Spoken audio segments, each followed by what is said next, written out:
Ang aming drawing ay nagpapakita ng dalawang magkaibang sitwasyon na naglalarawan ng feminismo at pamamahala sa ilalim ng batas militar noong 1970s sa Pilipinas. Unang bahagi, pansin niyo ang timbangan. Ang timbangan ay nagpapakita ng kawalan ng balanse sa pamamagitan ng kalalakihan at kababaihan. Ang lalaki na mas mabigat ay kumakatawan sa tradisyonal na kapangyarihan ng mga lalaki sa lipunan.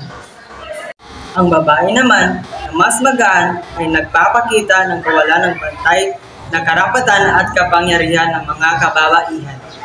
Ito ay isang simbolo ng hindi pantay na pagtrato sa kababaihan sa lipunan.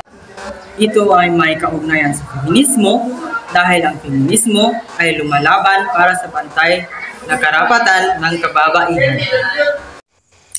Pangalawang bahagi, pansin niyo ang pulis at sundalo? Ito ay nagpapakita ng karahasan at pang-aabuso ng kapangyarihan sa ilalim ng batas militar. Ang pulis ay nagbabanta sa isang sibilyan, habang ang isang sundalo ay nananakit ng isang taong nakahiga sa lupa.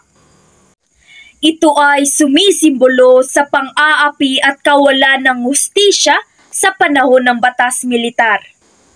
Ang sitwasyon na ito ay may kaugnayan sa pamamahala sa ilalim ng batas militar noong 1970s.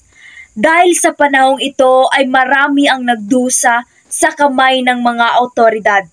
Sa kabuuan, ang drawing ay nagpapakita ng dalawang magkaibang ngunit magkakaugnay na isyu. Ang kawalan ng pantay na karapatan ng kababaihan, feminismo, at ang pang-aabuso ng kapangyarihan sa ilalim ng batas militar. Pareho silang mga karahasan ng mga Pilipino noong 1970s.